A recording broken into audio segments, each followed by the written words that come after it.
Welcome, kids, to our session in English for Module 3, Day 1.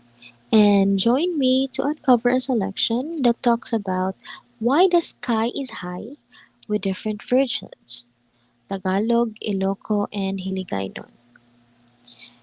Tagalog, they're from Central and Southern Luzon. Iloko, they're from Northwestern Luzon, known as the Ilocos region. And Hiligaynon from Panay, Western Negros, Southern Mindoro, Tablas, Romblon, Sibuyan, Guimaras, and Northwestern Masbate. For our lesson objectives, you'll be able to identify unfamiliar words using context clues, compare and contrast text read, and use the appropriate past form of the verb. Now let's have this one, a way of life. Let me introduce to you the Philippines during the pre-colonial period. I want you to look closely to the picture being presented and describe the kind of life of the Filipinos during the said period. So as you can see that it's the ancient Philippine civilization. Okay, and we can say that there's already profession in pre-colonial Philippines. Next, we have here a kind of government, no? In pre-colonial Philippines, that's why you have there bangkang pandagat, pandigma o sasakyan ng dato o sultan. Next, we can say that there's already a foreign relations in pre-colonial Philippines. And okay, there's also judicial and legislative system in the said period. And of course, sinaunang baybayin. We can say that professions already existed and they already had an advanced civilization during that time. Early Filipinos enjoyed a high standard of government. Our forefathers already possessed a working judicial and legislative system. Now let's talk about why the sky is high. It's a literature coming from the said period, wherein these stories explain why the sky is high. Early Filipinos used stories to explain the origin of things and phenomena. These stories are called legends and they contained a reflection of the culture and beliefs of the Filipino people. So, long before the Spaniards came to the Philippines, early Filipinos had civilization of their own. It partly came from the Malay settlers and partly from their response to the new environment. And the variety and abundance of their customs and traditions have become evident. So, legend is a story or a narrative from the past or is believed to have been historical. It concerns people, places, and events. Usually, the subject is a king, a hero, or a famous person. Is always associated with a particular place and a particular time in history. And before we'll read, let's have lead clues. So, from the text that follows, these are words that are unfamiliar to you. I want you to complete the words based on the given clues. Are you ready? And then let's begin. It is a tool used for pounding rice.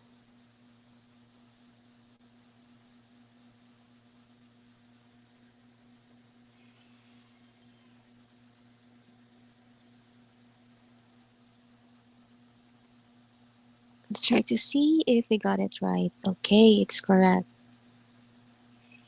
Next, a jewelry piece that adorns the throat area.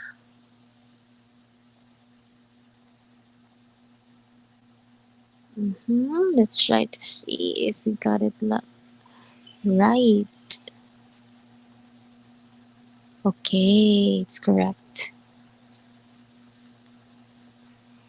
Rice grain that still has the husk. Okay, palay. An ornament used for the hair.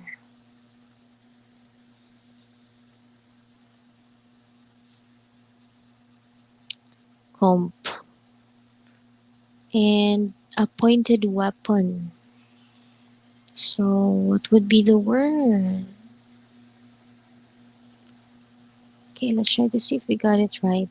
Okay, so congratulations. And now let's proceed to the next slide, which is let's read.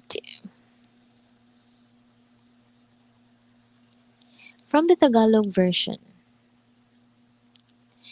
In the early days, when the sky was still low, two brothers named Ingat and Daskol lived with their parents on earth. As their names indicate, Ingat was careful in everything he did and was therefore his father's right hand man. He was always helping with the work in the field, and his parents were very pleased with him. On the other hand, Daskol did his work sloppily. In the absence of a daughter in the family, the housework came to be Daskol's responsibility. He fetched water, cleaned the house, and did the cooking. He also did the pounding of the palay that his father and Ingat harvested. Even in the pounding, Daskol lived up to his name. Half of the grain he pounded scattered and fell to the ground. Being naturally lazy and impatient, he did not like the work of pounding rice. One day, Daskol had to pound a greater quantity of palay than usual. He was irritated because every time he raised the pestle higher and every time it hit the sky would be raised. In his hurry, Daskol did not notice that the sky was rising. When he finished pounding the rice, he looked up and discovered that the sky had risen and it is where it is today. Next, from the version of Iloko. In the olden days, the only people on earth were a man and a woman. One day, they ate venison, which the man had brought from hunting. But because the bones were very big and they wanted to eat the marrow, they thought of pounding the bones. The woman removed her comb and necklace and hung them on the low sky. But whenever she pounded, she would hit the sky. So she requested the sky to rise higher. It thundered and the sky rose higher. Still, the pestle hit the sky. So the woman again asked the sky to go higher. It thundered and the sky rose higher. Still, the pestle hit the sky. So the woman again asked the sky to go higher. Again, it thundered and the sky rose as high as could be. When the woman remembered what she had hung, it was too late. They became the moon and the stars. From the version of Hiligaynon. In the olden days, the sky was so low that it could be reached by a stick of ordinary length. The people in those days said that God had created the sky in such a way that he could hear his people when they called to him. In turn, God could send his blessings to earth as soon as man needed them. Because of this close connection between God and his subjects, the people were provided for and they did not need to work. Whenever they wanted to eat, they could simply call God. Before the request was made, almost the food would be on the table, but after the expulsion of Adam and Eve, God made men work for their living.